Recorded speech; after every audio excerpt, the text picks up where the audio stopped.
Bangladesh, the land of rivers and strong people, had a tough year in 2024.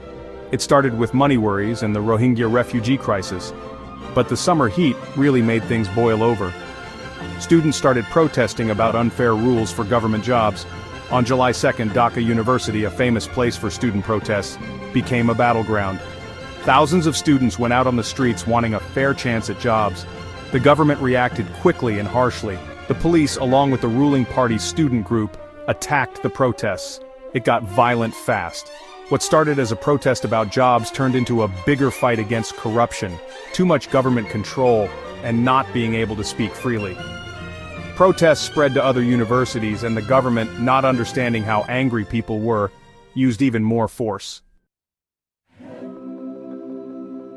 While Bangladesh dealt with these protests, the weather turned bad too. The 2024 monsoon season was one of the worst ever. Cyclone Remal, a big storm, hit the coast in late May, and then it rained and rained. The floods were really bad in Cox's Bazar, which was already full of almost 1 million Rohingya refugees. Their temporary homes on the hillsides couldn't handle the floods. Homes washed away, people lost everything, and sadly, many lives were lost. But even with all the flooding, the Bangladeshi people showed their strength.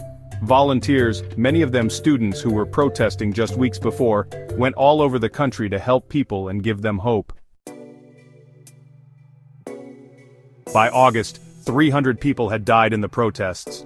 The world watched, horrified, as news and pictures of the violence and sadness came out of Bangladesh.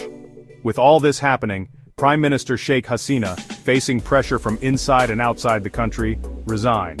Then, surprisingly, the army chief, General Wakar-uz-Zaman, said there would be a temporary government.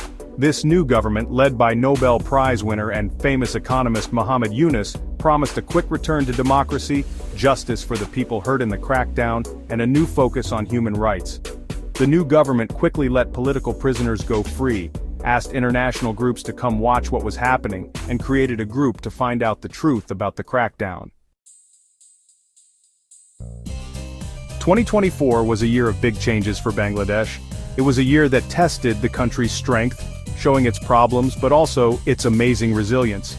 The political trouble, the terrible floods, the ongoing Rohingya crisis, and the money problems would have been too much for many countries. But through all of it, the people of Bangladesh stayed strong.